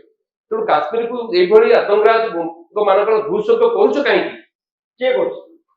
ତ କିଏ କଲା? ସେଥିପାଇଁ ସରକାର ଚିନ୍ତା କରନ୍ତୁ। ଧାରା 370 କୁ କଣ ଆପଣ ଦାୟୀ କରୁଛନ୍ତି? ଉଠିଗଲା ପରେ ଏସବୁ ହେଉଛି। ଧାରା ମାନେ ଆମ ଦେଶର ଯେ ହୋମ ମିନିଷ୍ଟର ଶ୍ରୀଯୁକ୍ତ ଅମିତ ଶାହା କହିଲେ ଯେ ଆମେ କାଶ୍ମୀରରେ ପୁରା ସମ୍ପୂର୍ଣ୍ଣ ଶାନ୍ତି ଫେରାଇ ଆଣିଛୁ, ତ କାଶ୍ମୀରରେ ଆଉ କୌଣସି ଖରାପ କାମ ହବ ନାହିଁ। କିନ୍ତୁ 370 ଆର୍ଟିକଲ ଉଠିଲା ପରେ 28 ଥର ସେଠି ଦଙ୍ଗା ହେଲାଣି, ଏବଂ ସବୁଠୁ ବଡ ଦଙ୍ଗା 370 ଭୁଲ ନିଷ୍ପତ୍ତି ଥିଲା। ଦର୍ଶନ କରାଯାଉ, ମୋ ମତରେ ଭୁଲ ନିଷ୍ପତ୍ତି। କେମିତି ଭୁଲ ନିଷ୍ପତ୍ତି? ମୋ ମତରେ ଏଇଟା ଗୋଟେ ହିଷ୍ଟୋରିକ ଆଗ୍ରିମେଣ୍ଟ ହେଇଥିଲା। ଏଇଟା ଗୋଟେ ହିଷ୍ଟୋରିକ ଆଗ୍ରିମେଣ୍ଟ ରାଜା ହରିସିଂଙ୍କ ସହିତ ହେଇଥିଲା। ରାଜା ଯାହା କରିଥିଲେ ସେ ରାଜା ଭାରତବର୍ଷ ଗଣତାନ୍ତ୍ରିକ ଡେମୋକ୍ରାଟିକ ଗଭର୍ଣ୍ଣମେଣ୍ଟ ମଧ୍ୟ ସେଟାକୁ ତାଙ୍କୁ ସେ ରାଇଟ୍ସ ଦେଇଥିଲେ। ସେ ସ୍ପେସିଫିକ କଣ, ସେ 370 କଣ କି? 370 କିଛି ନୁହଁ ତ। 370 ସ୍ପେସିଫିକ ତାଙ୍କୁ କିଛି ଖାଦ୍ୟ ପଦାର୍ଥ ସବସିଡାଇଜ ପ୍ରାଇସ ଦିଆଯାଉଥିଲା, ଏବଂ ସେମାନେ ଭାରତ ବର୍ଷର ଅବିଚ୍ଛେଦ୍ୟ ଅଙ୍ଗ ହେଇକି ଥିଲା, ଏବଂ କାଶ୍ମୀର ଭାରତର କେହି କହିନି, କେହି କୋଉଠି କହିନି କାଶ୍ମୀର ଭାରତ ନୁହେଁ ବୋଲି, ଏବଂ କାଶ୍ମୀରର ଗୋଟେ ଇଞ୍ଚ ବି କେହି ନେଇପାରିବନି। ତ 370 ଧାରା ଉଠିଗଲା ପରେ ଆପଣ କଣ ଭାବୁନାହାନ୍ତି ଯେ 370 ଧାରା ଉଠିବା ପୂର୍ବରୁ ଯଦି ଦଙ୍ଗା ହେଇଥିଲା, 370 ଧାରା ପୂର୍ବରୁ ତ ଦଙ୍ଗା ହେଲା, ଗତକାଲି ତ ଭୟଙ୍କର ଅବସ୍ଥା ସୃଷ୍ଟି ହେଇଛି। ତେବେ ସରକାର ନିରବ କାହିଁ ଅଛନ୍ତି? କାହିଁକି ସିକ୍ୟୁରିଟି ନଥିଲା? କାଲି ସିକ୍ୟୁରିଟି କାହିଁକି ଲାପ୍ସ କଲା? ଆଜ୍ଞା ବହୁତ ସମୟରେ ଯେତେବେଳେ ଆଲୋଚନା ହୁଏ, ଅନେକ ପ୍ରସଙ୍ଗକୁ ଏକାଠି କରି ଗୋଟେ ଖେଚୁଡି କରିଦେଇଗଲି, ଆମେ ଭାବୁଛୁ ଆମ ଆଲୋଚନା ସମ୍ପୂର୍ଣ୍ଣ ହେଇଗଲା। କାଲିର ଘଟଣା ଯୋଉଠି ହେଲା, ସେ ଆର୍ଟିକଲ 370 କଥା କହୁଛନ୍ତି। ଆର୍ଟିକଲ 370 ଆଜ୍ଞା ଉଠିଗଲା ପରେ ସେ କହୁଛନ୍ତି ଦଙ୍ଗା ଅଧିକ ହଉଛି। ଆର୍ଟିକଲ 370 ଯେତେବେଳେ ସମ୍ବିଧାନରେ ପୁରେଇଥିଲେ ସେମାନେ, ଏବଂ ତା ଦେହରେ ଯୋଉ 35 କ୍ଲଜ ମଧ୍ୟ ତା ଭିତରେ ରଖିଥିଲେ, ସେତେବେଳେ ଯୋଉମାନେ ସମ୍ବିଧାନ ତିଆରି କରିଥିଲେ, ସେତେବେଳେ ସେମାନେ ୟାକୁ ଜାଣି ଶୁଣିକିରି ସ୍ଥାୟୀ ବ୍ୟବସ୍ଥାରେ ଯେମିତି ନ ରହିବ ତାର ଉପାୟ ମଧ୍ୟ କରିଥିଲେ। କାହିଁ କରିଥିଲେ? ସେ କଣ ଏତେ ସବୁ ଅଜ୍ଞ ଥିଲେ? ସେ ଜାଣିଥିଲେ ଯେ ନେହେରୁ ଗୋଟେ ପ୍ରେସରରେ ଏଇ କାମ କରିବାକୁ ବସୁଛନ୍ତି, ଯୋଉ ପ୍ରେସରକୁ ସାଧାରଣ ଲୋକ ସମର୍ଥନ କରୁନାହାନ୍ତି। ତେଣୁ ସେମାନେ ଏଭଳି ଭାବରେ ତାକୁ କରିଥିଲେ ଯେ ଯୋଉଥିରେ କି ଭବିଷ୍ୟତରେ ତାକୁ ପାର୍ଲାମେଣ୍ଟରେ ବସିକିରି ଉଠେଇ ଦିଆଯିବ। ତାର କାରଣ ହଉଛି ଆପଣ ଯେତେବେଳେ ଗୋଟିଏ ଦେଶ ପାଇଁ ଗୋଟେ ସମ୍ବିଧାନ ତିଆରି କରୁଛନ୍ତି, ଗୋଟିଏ ଭାରତ ବର୍ଷ ସମ୍ପୂର୍ଣ୍ଣ ରୂପେ ସ୍ୱାଧୀନତା ପାଇଲା, ତା ସମ୍ବିଧାନରେ ଆଉ ଗୋଟେ ଚେନ୍ନାଇ ସେ ଦେଶର ଫାଳେ ରହିବ ତାର କି ଅଲଗା ସମ୍ବିଧାନ, ତାର ଅଲଗା ପତାକା, ତାର ଅଲଗା ନିୟମ, ତାର ଅଲଗା ହାଇକୋର୍ଟ। ଏଠି ଯାହା ହବ ସେମାନେ ତାକୁ ସେଠି ପାସ୍ କରିବେ, ତାକୁ ଅଲଗା ତାଙ୍କର ଗୋଟେ ନୂଆ ନିୟମ ସେଥିରେ। ଆଜ୍ଞା ଇଏ କି କଥା, ଏ ଦେଶ କଣ ଏମିତି ହୁଏ ଚାଲେ? ଦେଶ କଣ ଏମିତି ଚାଲେ? ସେମାନେ ସେଇଥିପାଇଁ ସେ ବ୍ୟବସ୍ଥା ରଖିଥିଲେ ଯେ ଭବିଷ୍ୟତରେ ଯେତେବେଳେ ୟା ଉପରେ ପାର୍ଲାମେଣ୍ଟ କୌଣସି ସମୟରେ ଚିନ୍ତା କରେ ତାକୁ ଯେମିତି ଉଠେଇବାକୁ ସକ୍ଷମ ହବ। ଖାଲି ସକ୍ଷମ ହେଲାନି ପାର୍ଲାମେଣ୍ଟ, ତା ମଧ୍ୟ ସୁପ୍ରିମକୋର୍ଟରେ ସମର୍ଥନ ପାଇଲା, ସୁପ୍ରିମକୋର୍ଟ ମଧ୍ୟ ସମର୍ଥନ କଲା। ତେଣୁ ଏଇ ଯୋଉ କହୁଛନ୍ତି ତା ଆଗରୁ ଦଙ୍ଗା ହଉଥିଲା, ତାପରେ ଦଙ୍ଗା ହଉଛି, ତାହେଲେ ସେଇଟା କାହିଁକି ଉଠିଲା? ଏଇ କଥା ଯଦି ହବ ତାହେଲେ ଆଜ୍ଞା ଇଂରେଜ ମାନେ ଥିଲା ବେଳେ ମଧ୍ୟ ଏ ଦେଶର ଲୋକ ଖାଇ ପିଇକିରି ରହୁଥିଲେ, ଏଠି ମଧ୍ୟ ରେଳଗାଡି ଚାଲୁଥିଲା, ଏଠି ମଧ୍ୟ ରାସ୍ତାଘାଟ ଥିଲା। ଇଂରେଜ ମାନେ ଚାଲିଗଲା ପରେ ମଧ୍ୟ ସେ ଆଇଛି, ତାହେଲେ ତାଙ୍କୁ ବିଦା କଲେ, ଆସନ୍ତୁ ଚାଲୁନ ଯିବା ଡାକିବା ଗେଣ୍ଡୁମାଳ ପକେଇକିରି, ଆଜ୍ଞା ନମସ୍କାର ଆସନ୍ତୁ। କାହିଁକିନା ଆପଣ ଥିଲାବେଳେ ଯାହା ହଉଥିଲା ଏବେ ଗଲା ପରେ ମଧ୍ୟ ସେୟା ହଉଛି, ତାହେଲେ ତାକୁ କାହିଁକି ଆମେ କରିବା? ଏଇ କଥାର କିଛି ମାନେ ନାହିଁ। ଦ୍ୱିତୀୟ କଥା ଯୋଉଟା ବେଶୀ ଗୁରୁତ୍ୱପୂର୍ଣ୍ଣ କଥା, ହଁ ଏକଥା ସତ, ଆପଣଙ୍କ ମନରେ ଯାହା ପ୍ରଶ୍ନ ଆସୁଛି ମୋ ମନରେ ମଧ୍ୟ ସେ ପ୍ରଶ୍ନ ଆସୁଛି ଯେ କାଶ୍ମୀରରେ 370 ହଟେଇଲା ପରେ କେନ୍ଦ୍ର ସରକାର ସେଠି ସବୁ ଦିଗରୁ ଇଣ୍ଟରଭେନ୍ କରିକିରି କାଶ୍ମୀରକୁ ଯେମିତି ସାଧାରଣ ଲୋକ ଟୁରିଷ୍ଟ ବେଶୀ ଯିବେ, କାଶ୍ମୀରର ଲୋକଙ୍କର ଆୟ ଯେମିତି ବଢିବ ସେ ଦିଗରେ ଯାହା କିଛି ଉଦ୍ୟମ କରି ତାର ଫଳସ୍ୱରୂପ ଆମେ ଦେଖୁଛେ ଗଲା 2 ବର୍ଷ 3 ବର୍ଷ ହେଲାଣି ଯାହା ଷ୍ଟାଟିଷ୍ଟିକ୍ସ ଟିଭିରେ ଦେଖଉଥିଲା ମୁଁ ସେତିକି ଦେଖିଛି। ଆସ୍ତେ ଆସ୍ତେ ପର୍ଯ୍ୟଟକଙ୍କ ସଂଖ୍ୟା ବଢୁଛି। ଆପଣ ଗୋଟେ ଜାଗାକୁ ଯେତିକି ପର୍ଯ୍ୟଟକ ଆସିବେ ମନେ ରଖନ୍ତୁ ସେ ଗୋଟେ ସେକ୍ଟର ସାଧାରଣ ଲୋକଠୁ ଆରମ୍ଭ କରି ହୋଟେଲିୟର୍ସ ବଡ ବଡ ଲୋକମାନେ ଯାକେ ସମସ୍ତଙ୍କୁ ପ୍ରବଳ ରୋଜଗାର ଦବ, ପ୍ରବଳ ରୋଜଗାର ଦବ, ଅଳ୍ପ ରୋଜଗାର ନୁହେଁ। ଆପଣ ସେ ଜାଗାରେ ରହିଲେ ପାନ ଦୋକାନରୁ ଯାଇକି ଯଦି ପାନ ଖଣ୍ଡେ କିଣିଲେ ବି ତାର ସେତେ ଲାଭ ହବ।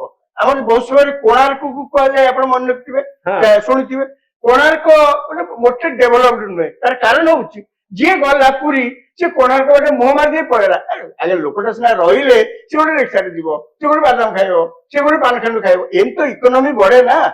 କାଶ୍ମୀର କି ବର୍ତ୍ତମାନ ଯୋଉ ସ୍ତରକୁ ଆସିଛି ତାକୁ ପାକିସ୍ତାନ କେବେ ସହିପାରିବନି, ସହିପାରିବନି କେବେ। କାରଣ ପାକିସ୍ତାନ ଏଠୁ ଅଲଗା ହେଇ କାଲସରା ସେ ଏଇଠି ଥିଲେ ନା ଆମ ସାଙ୍ଗରେ, ସିଏ ଏଠୁ ଭାଇ ଭାଗ ହେଇ ଅଲଗା ହେଇ ଗଲା ପରେ ତାକୁ ଆପଣ ଦେଖିବେ ସେ ଗଲା ତାଙ୍କ ଦେଶ ହେଲା ଦିନଠୁ ରବେ କବେ ଏଇ ବିଭିନ୍ନ ପ୍ରକାର କାମ ଗଣ୍ଡଗୋଳ ସୂତ୍ରଧର ସେଇମାନେ। ପାକିସ୍ତାନ ତ ବର୍ତ୍ତମାନ ଆତଙ୍କବାଦୀ ମାନଙ୍କର ଫ୍ୟାକ୍ଟ୍ରି, ତେଣୁ ସେମାନେ ଗଣ୍ଡଗୋଳ କରିବାକୁ ଚାହିଁବେ। କିନ୍ତୁ ଆମ ସରକାର ମଧ୍ୟ ଏ ବିଷୟରେ ପ୍ରବଳ ସତର୍କ ରହିବା। ଆଉ ଗୋଟେ କଥା କହୁଥିଲେ ଯେ ଇଣ୍ଟେଲିଜେନ୍ସ ଫେଲୁଅର ହେଲା, ମୁଁ ସେଇଠିକି ଆସୁଛି, ଆଉ ସିକ୍ୟୁରିଟି ନଥିଲେ। ମୁଁ ସେଇଠିକି ଆସୁଛି। ଏଇ ପ୍ରଶ୍ନ ମୋ ମନରେ ଉଠିଛି, ଆପଣଙ୍କ ମନରେ ଉଠିଛି ଯେ ଏତେ ଲୋକ ଯୋଉ ଜାଗାକୁ ଆସିଥିଲେ ପୋଲିସ ବନ୍ଦୋବସ୍ତ ସେଠି କାହିଁକି ନଥିଲା? କାଳେ କିଛି ଅଘଟଣ ଘଟିବ ଭାବିକିରି ନାଇଁ ସେ ଜାଗାକୁ ଆର୍ମି ଯିବା କଥା କି ନ ଯିବା କଥା, ପୋଲିସ ରହିବା କଥା ସେ ତ ପର କଥା, କିନ୍ତୁ ସିକ୍ୟୁରିଟି ଆରେଞ୍ଜମେଣ୍ଟ ସେଠି ହବା କଥା। अब सी जो जगार पुणी से मेडोल्स अच्छी जोटा कौन पहलगांव पाखे से जो जगह अच्छी से जगह को सांगे सांगे गाड़ी जाई परिबनी, आपण चढ़ी चढ़ी घोड़ारे जीव पड़ो गाड़ी। जदि से किसी अघटन घटे ताले सेठिकी सिक्यूरिटी लोक जाई पहुंचबा, सेठू आहत व मृताहत मान को आनिमा डाक्तरखाना बड़े काठिकर पार्ट कहीं से व्यवस्था कराई नथला। ये प्रश्न उठुछि एक कहार दायित्व? काश्मीर रे जो सरकार अच्छी तांकर सेटा पुलिस रखिया दायित्व कि केंद्र सरकार सेठी आर्मी रखिया, आर्मी तो नुहे बीएसएफ रखिया दायित्व? से आलोचना निश्चय हबो, किंतु मु ता भीतर गोटे किंतु अछि। आज दिन रे से विषय मुह खोलिबा उचित नुहे। आज दिन रे भारत वर्ष रे जदि कई पब्लिक लाइफ रे थिबा लोक वर्थ द नेम ताल तांको मुह चुप कर बसवा दरकार। कहीं एभली गोटे घटना है जी मरीगले एवं तांकर जे सांगेरे जाइथिले तांको भितर मध्य अनेक वर्तमान हॉस्पिटल रे जीवन मरण सहित संग्राम करछंती। सारा देश स्तब्ध ए घटना रे, सारा देश वर्तमान गोटे कथा कहूँ जे कौन ना कौन उपाय आतंकवादी को दमन करा एवं जो जगार से आतंकवादी मान उत्पत्ति ताकू विनाश करने दरकार सेठी से कौन भावुं किए अनुभव करना पांचटा पुलिस कहीं छिड़ा नथिले आज दिन में से प्रश्न आप पचारा अति इनसेंसिटिव हम कहीं अति इनसेंसिटिव हम जिते कि सारा पृथ्वीर विभिन्न राष्ट्र मुख्य मान को आप देखु से भारत पे सॉलिड रॉक सॉलिड छिड़ा जे भारत को आजिका दिन में मुक्त कंठरे समर्थन जन जहाँ आप कार्यानुष्ठान ग्रहण करेंगे आम आपण सहित कौन करेंगे कौन नहीं सी तो पर कथा किंतु आज दिन में आप आज्ञा शुणुंट मुझे देखुली टेलीविजन से रॉबर्ट भद्रा आज्ञा सी कौ पब्लिक लाइफ रे कौ नेतार नेता आप जानते आज्ञा सी कौन कहते सी जस्टिफाई कर लिटराली ये घटना को कौन से कहले ना हिंदुत्व शुण आज्ञा हिंदू धर्म से केवे एमती पंडित्य अच्छी मुझे जानी से हिंदू धर्म को दोष देले हिंदुत्व पुणी गोटे आहरी गोटे कौन अच्छी माने हिंदू धर्म कौन आप प्राक्टिसिंग हिंदू हेले हिंदुत्व होगा कौन बिगड़ी गला कौन माने हिंदू तापर से हिंदुत्व को दोष देले एवं कहले ये देश में जिते आक्रमण होकर आक्रमण होची सेमाने आसिक आक्रमण कले माने माइनॉरिटी मानको दबे दबे माने आपन को जस्टिफाई करछंती से एक्शन टा एही कथा कहया पे कोन समय नै सब दिन से आपन मन रखियो पड़िबो आपन नेता है परन आपन को लोक चाहि सुनुचंती किंतु कोठी को जगह केते बेले कहया को पड़िबो को कथा याको मध्य मुंडे रखिया दरकार आज दिन रे जो सारा पृथ्वी भारत समर्थन में छिड़ा है आपन सेठी के पुरे कहउचंती हिंदुत्व हिंदू कोन हिंदू करथिले कौन हिंदू आप खाई कौटी से डिबेट पर मुझे जाऊनी कि आप कौन उठेले हिंदू हिंदुत्व सिक्यूरीटी अभाव माइनॉरिटी मानको चपे देवे सिक्यूरीटी अभाव तो आम देखुचु आप कौन आविष्कार कले सिक्यूरीटी अभाव तो समस्त मूल माइनॉरिटी मानको चपे दिया होची बोले एमती होची एमती होची आया की कथा माने हम जस्टिफाई करछु जदि आपन को कथा अनुसार माइनॉरिटी मानकू पर हिंदू माने एक दबाई देइछंती आने हे देशरे ताले माइनॉरिटी माने सरकार अछते के कहीं अछती ताले केमती अछती सब दबाई दिया होची जदि से घटना एमता से तार प्रतिफलन होची घटना आपन एक कथा कहला अर्थ आपन से घटना को समर्थन कर ओके बुझिलो शुणु मु प्रथमे जहाँ राजाराम नहीं आपण ये कोंतु माइनॉरिटी मानको चपे दिया होची बोले एमती होची नहीं जदि शुणु ये देशरे ये देशटा हूँ समस्त ये देशर गणतंत्र ये देशर संविधान समस्त जाति धर्म वर्ण निर्विशेष समस्त भारतीय को शांति श्रृंखला सहित भाईचारा रक्षा करके बसवास करने की ये देशर संविधान अधिकार देछि तो जदि सिथिरे जो माने मेजोरिटी संख्याधिक लोक मेजोरिटी आपण जो तत्व को आधार करी राजाराम बाबू एत कथा कहउचंती बा जो माने शासन कार्य रहछन मेजोरिटी हिंदू सपोर्ट करंती नाही for your information majority Hindu ये देश में शांति प्रिय से माने भारतीय जनता पार्टी हो कि ये जो तत्व कथा से कहले से कथा को विश्वास करती नहीं भोट भी दियंती नहीं मेजोरिटी हिंदू भोट दियंती नहीं it is a fractured verdict जो डेमोक्रेसी रो मेजोरिटी भोट से पाइले माइनॉरिटी को सब्जुगेट करा जाउची किंतु माइनॉरिटी को सब्जुगेट करा जाउची जे minority voice dissent opinion dissent voice को रेस्पेक्ट दबा हम देशर fundamental rights right freedom of speech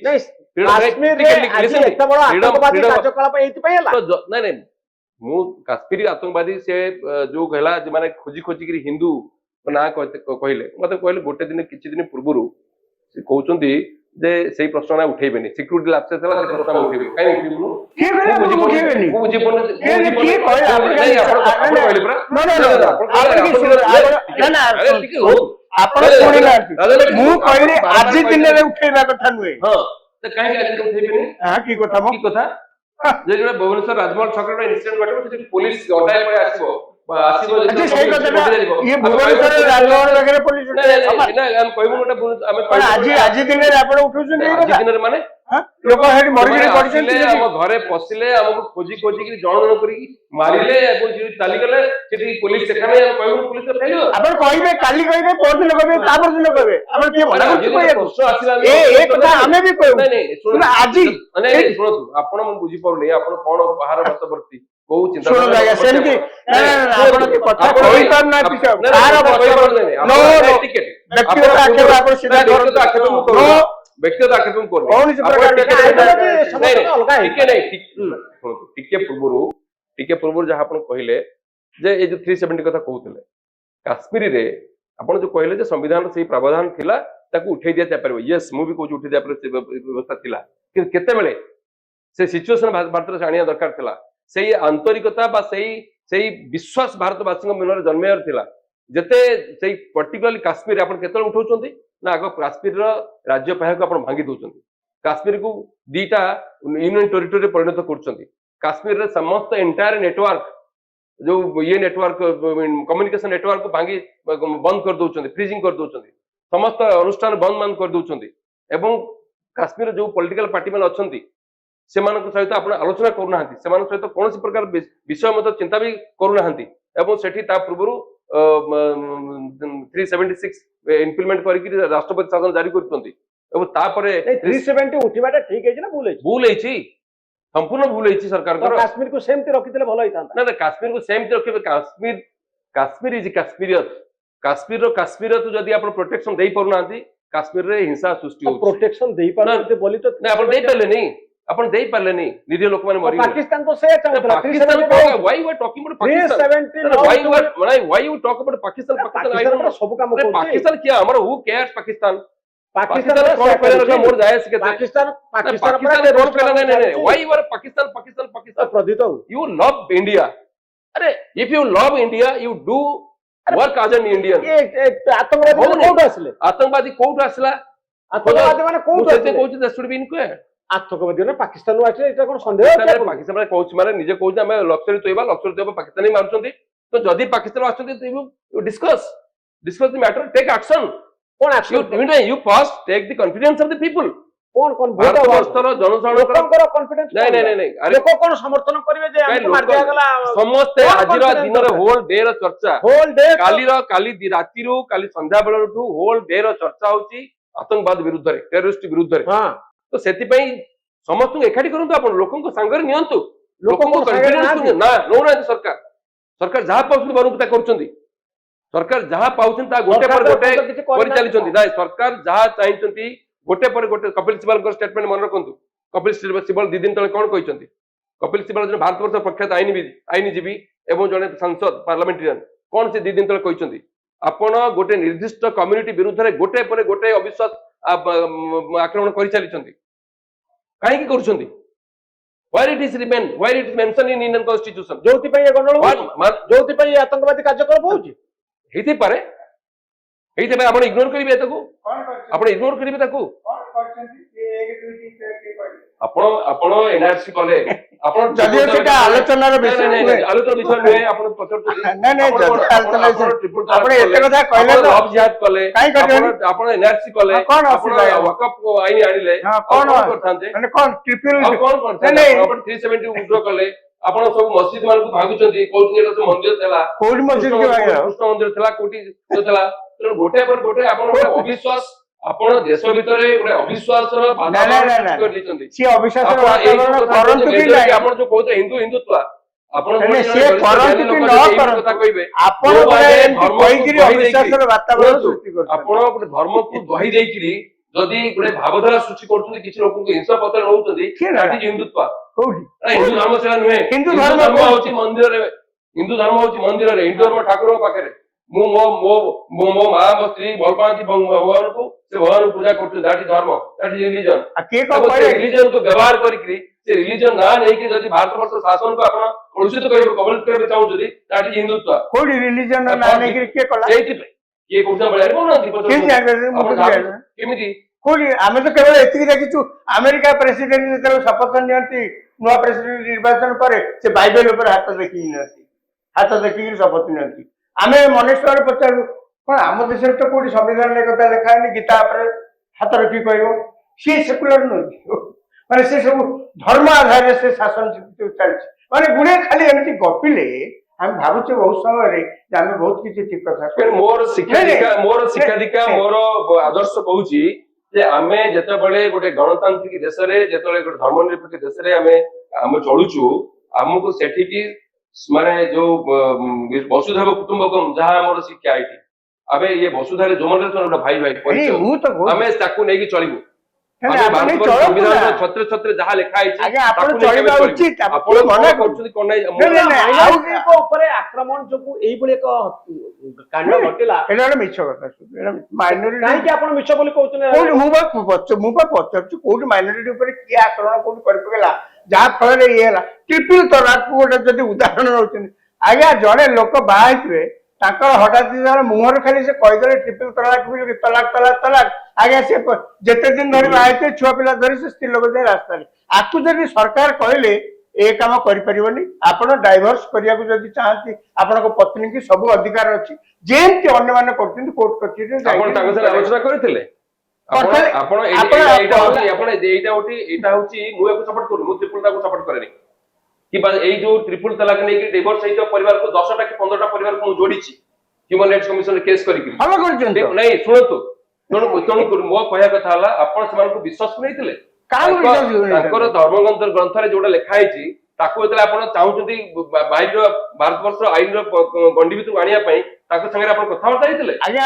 2025 କଥାବାର୍ତ୍ତା ଆପଣ ମନକୁ ମନ ଆପଣ କରିଦେବେ କେମିତି କରିଥାନ୍ତେ ଅସନ୍ତୋଷ ସୃଷ୍ଟି ଏଇଟା ଚାଲିଥାନ୍ତା ନାଇଁ ଆପଣ କାହିଁକି ଆପଣ କାହିଁ why you are so eager to do this to us? why you ନାହିଁ ଗଭର୍ଣ୍ଣମେଣ୍ଟ ଆପଣଙ୍କୁ you ନୁହେଁ ମୁଁ ଆପଣଙ୍କୁ କହୁନି ଗଭର୍ଣ୍ଣମେଣ୍ଟ କହୁଛି why you government ମାନେ ମୁଁ ପଚାରୁଛି ଏ ବାହାଘର ଏମିତି ଆପଣ ବାହା ହଉଥାନ୍ତୁ ତଲାକ ତଲାକ ତଲାକ କହିଦିଅନ୍ତୁ ଚାଲିଥାଉ ଘରେ ଗୋଟେ ପରମ୍ପରା ଅଛି କଣ ଆମ ଘର ପରମ୍ପରା ଭୁଲ ପରମ୍ପରା ହଁ ଭୁଲ ଗ୍ରାମବାସୀ ଯେତେବେଳେ ସେ ପରମ୍ପରା ଭାଙ୍ଗିବାକୁ ଚାହୁଁଛନ୍ତି ଗ୍ରାମବାସୀ ପ୍ରଥମେ ଆମ ଘରର ମୁରବୀ ଆମ ଘରର ବ୍ୟକ୍ତି ମାନଙ୍କ ସହିତ ଆଲୋଚନା କରିକି ସେ ଭାଙ୍ଗିବେ କରୁଛନ୍ତି ତ ନା କରିନାହାନ୍ତି କି ଆପଣ କେମିତି ଜାଣିଲେ ମୁଁ କଣ କହିବି ଆଉ ସରକାର କଣ ମନକୁ କରିଦେଲେ ମୁସଲମାନ ଧର୍ମର ମୌଲବୀ ଆଜ୍ଞା ସରକାର କଲେ ସୁପ୍ରିମ କୋର୍ଟରେ ଚ୍ୟାଲେଞ୍ଜ ହେଲା ପାର୍ଲାମେଣ୍ଟରେ କଥା ହଉଥିଲା ଆପଣ କହୁଛନ୍ତି କିଛି ନାହିଁ ପାର୍ଲାମେଣ୍ଟରେ ଡିବେଟ୍ କରିବାକୁ ଦେଇନାହାନ୍ତି ଶୁଣନ୍ତୁ ଗଣର ଭିତରେ ହେଇପାରିଲାନି କିଛି ନାହିଁ କିଛି ଡିବେଟ୍ ସବୁ ଯେତେବେଳେ ଏଇଭଳି କଣ୍ଟ୍ରୋଭର୍ସିଆଲ ପାସ୍ କରିବାକୁ ଥିବ ସବୁ ଗଣ୍ଡଗୋଳ ପୁରେଇକି ଭାଙ୍ଗିବେ ପାସ୍ କରି ପଳେଇବେ ଯେହେତୁ ମେଜରିଟି ଅଛି ମେଜରିଟି ସମ୍ବିଧାନରେ ସେ ଲେଖିଛନ୍ତି ଆପଣ ତ ଆପଣ ଭାବୁନାହାନ୍ତି ଯେ ଗୋଟେ କଣ୍ଟ୍ରୋଭର୍ସିଆଲ ରିଲିଜିୟସ୍ ଇସ୍ୟୁ କଣ୍ଟ୍ରୋଭର୍ସିଆଲ ଆପଣ ଆପଣ ଗୋଟେ କଣ୍ଟ୍ରୋଭର୍ସିଆଲ ଏମିତି ଗୋଟେ ଶବ୍ଦ କରିକି ଖାଲି ତାକୁ କଣ୍ଟ୍ରୋଭର୍ସିଆଲ ଆପଣ ମେଜରିଟି ଆପଣ whatever you like you do only against a community এই কথা কংগ্রেস কমিউনিটি বিরুদ্ধে ଆପଣ এই ସବୁ কাମ କରିବେ না এই কথা ଆପଣ কংগ্রেস বহুত ବର୍ଷ ଧରି ଆପଣ କାହିଁକି କଂଗ୍ରେସ କମ୍ୟୁନିଷ୍ଟ ନା କରୁଛନ୍ତି ଆପଣ ଆସୁଆସୁ କମ୍ୟୁନିଷ୍ଟ ନା ଆପଣ ଆସୁଆସୁ କମ୍ୟୁନିଷ୍ଟ ମାନଙ୍କୁ ଗୁଣ୍ଡା ବୋଲି କହିଛନ୍ତି ମୁଁ କହିଲି ରାଜନ ବାବୁ ୟେସ୍ କେ ଗୁଣ୍ଡା କହିଲେ ଆପଣ ବାହାର କରି ରେକର୍ଡିଂ ଓ ୟେସ୍ ଏଇ ଡିବେଟ୍ ରେ ବସୁ ଆରମ୍ଭ କରୁ କମ୍ୟୁନିଷ୍ଟ ମାନେ ଗୁଣ୍ଡା ବୋଲି ଆପଣ କହିଛନ୍ତି କେ କହିଲା ବାହାର କରି ରେକର୍ଡିଂ ବାହାର କରନ୍ତୁ ନାଇଁ ସେ ଗୁଣ୍ଡା କାହିଁକି କହିଲେ ଆପଣ ଗୁଣ୍ଡା ବୋଲି କମ୍ୟୁନିଷ୍ଟ ମାନେ ଗୁଣ୍ଡା ବୋଲି କି କହିଲା ଆପଣ କହିଛନ୍ତି ବା ନିଜେ ମୁଁ କହିଲି ବାହାର କରି ରେକର୍ଡିଂ କାହିଁ କହିବେ ନା ନା ନା କାହିଁକି କମ୍ୟୁନିଷ୍ଟ ମାନେ ଗୁଣ୍ଡା ନୁହନ୍ତି କମ୍ୟୁନିଷ୍ଟ ମାନେ ଦେଶପ୍ରେମୀ ଆଜ୍ଞା କମ୍ୟୁନିଷ୍ଟ ଗୁଣ୍ଡା ବୋଲି କିଏ କହିଲା କମ୍ୟୁନିଷ୍ଟ ମାନେ ଗଣତନ୍ତ୍ରକୁ ଭଲ ପାଆନ୍ତି ଆଇନ କାନୁନକୁ ସମ୍ମାନ ଦିଅନ୍ତି ଭଲ କଥା କମ୍ୟୁନିଷ୍ଟ ମାନେ ଭଦ୍ରଲୋକ ଗୁଣ୍ଡା ବୋଲି ତ କେମିତି କହିଲେ ଆପଣ ବୁଦ୍ଧିଜୀବୀ ଆପଣ ଶୁଣନ୍ତୁ ଆଜ୍ଞା ଆପଣ ଯୋଉ କଥା ଜାଣିନାହାନ୍ତି ଏତେ ଆପଣ ବା ଏଇ ରେକର୍ଡିଂ ବାହାର କରନ୍ତୁ ହଁ ବାହାର କରୁନାହାନ୍ତି କଣ ଆପଣ ଭାବୁଛନ୍ତି ଆପଣଙ୍କ ପାଟିରେ ବାରବତା ନାହିଁ ଯାହା କରିଛନ୍ତି କମ୍ୟୁନିଷ୍ଟ ଗୁଣ୍ଡା ମୁଁ ଗୁଣ୍ଡା କଥା ଆପଣ ବା କହିଛନ୍ତି ଗୁଣ୍ଡାମି କଥା କହୁଥିଲି ଆଜାଦ ଭାଇ କହିଛନ୍ତି ହଁ ଗୁଣ୍ଡାମି କଥା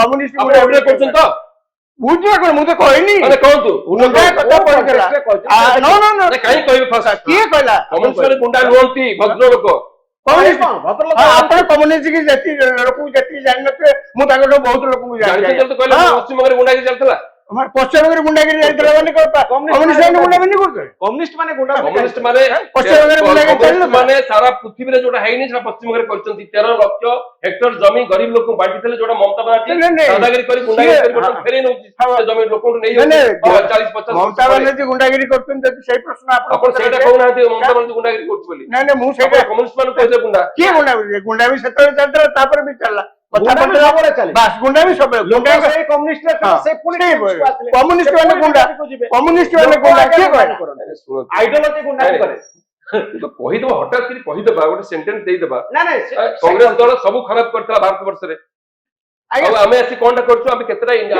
ୟୁନିଭର୍ସିଟି ତିଆରି କରିଛୁ ମତେ କୁହନ୍ତୁ 11 ବର୍ଷ ହେଇଗଲାଣି କେତେଟା ୟୁନିଭର୍ସିଟି ଆମେ କରିଛୁ ମୁଁ ଜାଣିନି ଆପଣ କଂଗ୍ରେସ ବିରୋଧରେ କଂଗ୍ରେସ ଦଳକୁ ସପୋର୍ଟ କରୁଛନ୍ତି କଂଗ୍ରେସ ଦଳ ଯାହା କରୁଛି ଅସନ୍ତୋଷ ଭିତରେ ଫରେନ୍ ପାୱାର ବୈଦେଶିକ ଶକ୍ତି ହଁ। ଏହାକୁ ସୁଯୋଗ ନେଇ ଏଇଭଳି ଗୋଟେ କାମ କରିଛି। କାରଣ ଭାରତରେ ହିନ୍ଦୁତ୍ୱର ପ୍ରଭାବ ପଡୁଛି। ଭାରତ ବର୍ଷରେ କିଛି ଶାସକ ଗୋଷ୍ଠୀ ଗୋଟେ କାମ କରୁଛନ୍ତି, ମାଇନରିଟି ମାନଙ୍କୁ ସପ୍ରେସ କରିଦଉଛନ୍ତି। ଏଇ ଫିଲିଂ ଭିତରୁ ଏଇଭଳି ଗୋଟିଏ ଜିହାଦୀ ଆକ୍ରମଣ ସୃଷ୍ଟି ହେଇଛି କି ଖୋଜି ଖୋଜିକିରି ହିନ୍ଦୁଙ୍କୁ ମାର ପଲଗାଁରେ। ଆପଣ ଭାବୁଛନ୍ତି କି ରାଜାରାମ ବାବୁ ଏଇଥିପାଇଁ ହେଇଛି? ମାଇନର ନାଇଁ, ସେଠି ତ ଯାହା ଘଟଣା ହେଲା ସେମାନେ ତ ସମସ୍ତଙ୍କ ଆଗରେ ସେ ନା ପଚାରିକି ଧର୍ମ ନା ପଚାରି ଧର୍ମ ପଚାରି କଲେ। ତାପରେ ଆପଣ ଯଦି କହିବେ ମାଇନରିଟି ମାନଙ୍କର ତାଙ୍କ ଉପରେ ଅତ୍ୟାଚାର ହଉଥିବାରୁ, ଯଦି ମାଇନରିଟି ମାନଙ୍କ ଉପରେ ଯଦି ଅତ୍ୟାଚାର ହଉଛି ତ ଭାରତ ବର୍ଷରେ କୋର୍ଟ କଚେରୀ ଗୋଟେ ଷ୍ଟେଟମେଣ୍ଟ ଆସୁଛି ରାଜାରାମ ବାବୁ, ଜଣେ ସ୍ୱାମୀ ଜଣେ ସ୍ତ୍ରୀ ଆଗରେ ତା ସ୍ୱାମୀକୁ ମାରି ଦିଆହଉଛି, ସେ କହୁଛନ୍ତି ଯଦି ସ୍ୱାମୀ କି ମାରିଦେଲ ତାହେଲେ ମତେ ମୋ ପୁଅକୁ ମାରିଦିଅ, ନା ନାଇଁ ତମେ ମୋଦି କି କୁହ ଏ କଥା। ହଁ ସେ ତ କହୁଛନ୍ତି ଗୋଟେ ଜାଗାରେ, କିନ୍ତୁ କଥା ହଉଛି ମାଇନରିଟିଙ୍କ ଉପରେ ଅତ୍ୟାଚାର ଇଏ ଗୋଟେ ଅତି ଭେଗ କଥା।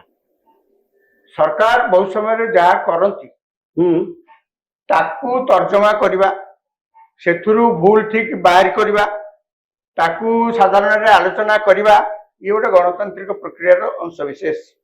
ଯୋଉ ଦେଶରେ ଏଇ କାମ କରାଯାଏନି, ଯୋଉ ସୋସାଇଟିରେ ଏଇ କାମ କରାଯାଏନି, ସେ ସୋସାଇଟି ସବୁବେଳେ ପଛେଇଥାଏ। ଯେତେ ଆପଣ ଆଲୋଚନା କରିବେ, ସମୁଦ୍ରରୁ ମନ୍ଥନରୁ ଯେମିତି ଅମୃତ ବାହାରିଲା ଭଳି ତର୍ଜମା ଯେତେ କରିବେ ସେଥିରୁ ନିର୍ଯାସ ତାର ବାହାରିବ।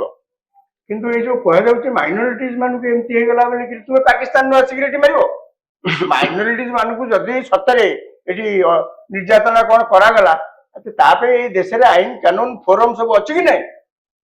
ପାକିସ୍ତାନରୁ ତୁମେ ଆସିପାରିବ, ତୁମେ କଣ ଠିକା ନେଇଛ? ତୁମେ କଣ ଆମ ସିକ୍ୟୁରିଟି ବାବଦରେ ଆମର ଏଠି କଣ ଠିକା ନେଇଛ?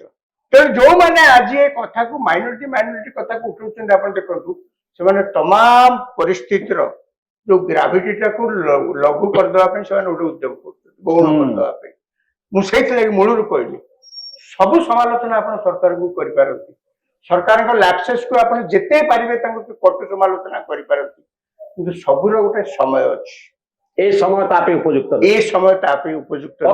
କୋଉ ସମୟ ଆପଣ ଯଦି ମତେ ପଚାରିବେ କାଲି କି, ମୁଁ କହିପାରିବିନି, ପରଦିନ ମୁଁ କହିପାରିବିନି, କିନ୍ତୁ ଆଜି ଦିନରେ ଯେତେବେଳେ ଅନେକ ଲୋକ ଏବେ ମଧ୍ୟ ଜୀବନ ମରଣର ସଂଗ୍ରାମ କରୁଛନ୍ତି ହସ୍ପିଟାଲରେ ସେଇ ଆତଙ୍କବାଦୀଙ୍କ ଆକ୍ରମଣର ଶିକାର ହେଇକିରି, ଆଜି ଦିନରେ ଆମେ ଉଠଉଛେ ଆତଙ୍କ କଣ ମାଇନରିଟିଜ ମାନଙ୍କୁ ହେଇଗଲା ବୋଲି ଏମିତି ହେଲା, ହିନ୍ଦୁତ୍ୱ ହିନ୍ଦୁ ଧର୍ମ, କି କଥା। ଆପଣଙ୍କ ମତ? ତ ମୋ ମତ ହଉଛି, ମୁଁ ଯାହା ପ୍ରଥମରୁ କହିଥିଲି, ଏକ ଯୋଉଭଳି ବିଭୀଷିକା ସୃଷ୍ଟି ହେଇଛି, ଅବିଶ୍ୱାସ ସୃଷ୍ଟି ହେଇଛି କାଶ୍ମୀରରେ, ଭାରତ ସରକାର ଜନସାଧାରଣ ବିଶ୍ୱାସକୁ ନିଅନ୍ତୁ ଏବଂ ସମସ୍ତ ରାଜନୈତିକ ଦଳ, ସମସ୍ତ ବୁଦ୍ଧିଜୀବୀ ଜନଗଣ, ସାମ୍ବାଦିକ, ଗଣମାଧ୍ୟମକୁ ଏକାଠି କରିକି ଆତଙ୍କବାଦକୁ ନିପାତ କରିବା ପାଇଁ ପନ୍ଥା ଅବଲମ୍ବନ କରନ୍ତୁ, ଭାରତବାସୀ ଶାନ୍ତିରେ ବସବାସ କରିବା ପାଇଁ ସୁଯୋଗ। ଆପଣ ଭାବୁଛନ୍ତି କି ଭାରତ ପାକିସ୍ତାନ ପୁଲୱାମା ଭଳି ଘଟଣାର ପୁନରାବୃତ୍ତି ହେଇପାରେ? କଣ ନାହିଁ, ସର୍ଜିକାଲ ଷ୍ଟ୍ରାଇକ୍ ହେଇପାରେ? ଶୁଣନ୍ତୁ, ମୁଁ ସର୍ଜିକାଲ ଷ୍ଟ୍ରାଇକକୁ ମୁଁ ବିଶ୍ୱାସ କରେନି, କିନ୍ତୁ ଭାରତ ବାଟିରେ ଭାରତ ବର୍ଷର ଜନଗଣକୁ ଶାନ୍ତିରେ ବସବାସ କରିବା ପାଇଁ ଯୋଉ ପଦକ୍ଷେପ ନେବା ଦରକାର, ସରକାର ସେଇଟା ଜନଗଣକୁ ସାଙ୍ଗରେ ନେଇକିରି ସେ କାମ କରନ୍ତୁ। ଜନଗଣକୁ ସାଙ୍ଗରେ ନେଇ କଣ ଯୁଦ୍ଧ ହେଇପାରିବ? ବିଶ୍ୱାସକୁ ନିଅନ୍ତୁ, ଲୋକଙ୍କୁ ପ୍ରଥମେ ନିଜ ଘର ସଜାଡ଼ନ୍ତୁ, ନିଜ ଘରର ଲୋକମାନଙ୍କୁ ଏକାଠି କରିକି ଯାଆନ୍ତୁ ସାମ୍ନା କରିବା ପାଇଁ, ଆପଣ ଅଚିରେ ଯୁଦ୍ଧ ଜୟ କରିବେ। ଯଦି ଘରକୁ ଭାଙ୍ଗିକି ଚୁରମାର କରି କଣ କରିବା ଉଚିତ ବୋଲି ଆପଣଙ୍କ ମତ?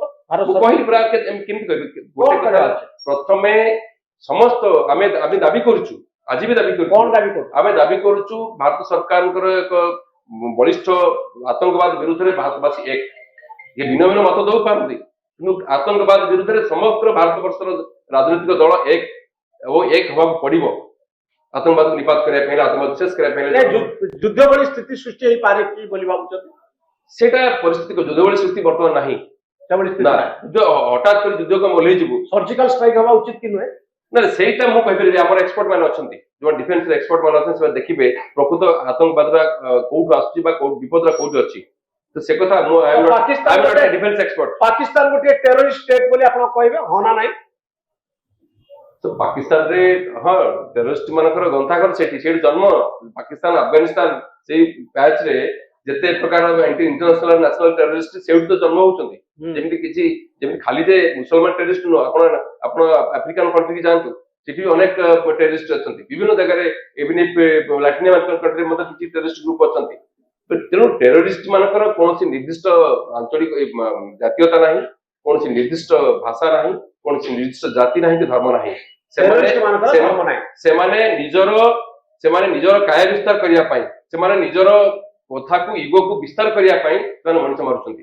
ଓକେ ଯାହା ବିରୁଦ୍ଧରେ ମୁଁ ଜଣେ ମାନବିକ ଅଧିକାର କର୍ମୀ ହିସାବରେ କୌଣସି ପ୍ରକାର ରକ୍ତପାତ ବା କୌଣସି ପ୍ରକାର ଅଶାନ୍ତି ବିଶୃଙ୍ଖଳା ସୃଷ୍ଟି କରିବା ଜନଜୀବନ ନଷ୍ଟ କରିବା ସପକ୍ଷରେ ମୁଁ ନୁହେଁ। ଓକେ ରାଜାରାମ ବାବୁ ଲାଷ୍ଟ କମେଣ୍ଟ ଯେ ବର୍ତ୍ତମାନ ଆପଣ ଅନୁମାନ କରୁଛନ୍ତି କି ସର୍ଜିକାଲ ଷ୍ଟ୍ରାଇକ୍ ହେଇପାରେ, ସର୍ଜିକାଲ ଷ୍ଟ୍ରାଇକ୍ ବା ଯୁଦ୍ଧ ଭଳି ସ୍ଥିତି ହେଇପାରେ। ଆମେ ବହୁତ କଥା ଅନୁମାନ କରୁଛେ କାଲି ଘଟଣା ପରଠାରୁ ସରକାର କିଛି କରିବେ ବୋଲିକିରି। ଯେ କଥା ସତ, ଦେଶରେ ବର୍ତ୍ତମାନ ଯୋଉଭଳି ପରିସ୍ଥିତି ସୃଷ୍ଟି ହେଇଛି କାଲି ଘଟଣା ପରେ ସମସ୍ତେ ଆଶା କରୁଛନ୍ତି ସରକାର କିଛି କଡା ପଦକ୍ଷେପ ନେବେ। ଆତଙ୍କବାଦୀ ମାନେ ଯୋଉଠି ସବୁ ତାଙ୍କର ଜନ୍ମ ଏବଂ ଯୋଉଠି ସେ ଖାଇ ପିଇ ପଡୁଛନ୍ତି ସେଇ ଜାଗାକୁ ଧ୍ୱଂସ କରିବା ପାଇଁ ସରକାର କିଛି କଡା ପଦକ୍ଷେପ ନେବେ। କିନ୍ତୁ ସେ କଡା ପଦକ୍ଷେପଟା କଣ ଆମେ ଏଠି କହିଦଉଛେ ସର୍ଜିକାଲ ଷ୍ଟ୍ରାଇକ୍ କରିବେ, ଏସବୁ କରିବେ। ସରକାର କିନ୍ତୁ ଯେତେବେଳେ ଏଇଟା ସ୍ୱାଭାବିକ କୌଣସି ପ୍ରକାର ବଡ କାର୍ଯ୍ୟାନୁଷ୍ଠାନ ଗ୍ରହଣ କରିବେ ଆଗରୁ ତ ଏତେ ଘୋଷଣା କରିବେନି।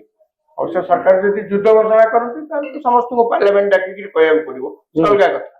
କିନ୍ତୁ ସରକାର ଯଦି ସର୍ଜିକାଲ ଷ୍ଟ୍ରାଇକ୍ ବା ଅନ୍ୟ କିଛି କଣ କରନ୍ତି, ଯାହା ବି କହୁଛନ୍ତି, ଯାହା ବି କିଛି କାର୍ଯ୍ୟାନୁଷ୍ଠାନ ଗ୍ରହଣ କରନ୍ତି, ସେ ବିଷୟରେ ତ ଆଉ ପ୍ରକାଶ୍ୟରେ ଏମିତି ଆଲୋଚନା ତ ସରକାର କରିବେନି, କରିବା ଉଚିତ ମଧ୍ୟ ନୁହେଁ। କିନ୍ତୁ କଡା କାର୍ଯ୍ୟାନୁଷ୍ଠାନ ସରକାର କିଛି ଏଥରକ କରିବେ ବୋଲି ଲୋକ ଆଶା ବାନ୍ଧିଛନ୍ତି। ପୁଲୱାମା ଭଳି ଘଟଣା ଘଟିପାରେ ବା ସେଇଭଳି କିଛି କଡା ପଦକ୍ଷେପ ନିଆଯାଇପାରେ, କାରଣ ଏଣ୍ଟାୟାର କଣ୍ଟ୍ରିରେ ଗୋଟେ ଉଦ୍ବେଗ ଦେଖିବା ପାଇଁ ମିଳୁଛି ଏବଂ ଭାରତ ସରକାରଙ୍କର ପରବର୍ତ୍ତୀ କାର୍ଯ୍ୟାନୁଷ୍ଠାନ କଣ ଏହାକୁ ଅପେକ୍ଷା କରାଯାଇଛି। ବହୁତ ଧନ୍ୟବାଦ ଶ୍ରୀଯୁକ୍ତ ରାଜାରାମ ଶତପଥୀ ଏବଂ ଶ୍ରୀଯୁକ୍ତ ନାୟକ, ବହୁତ ଧନ୍ୟବାଦ।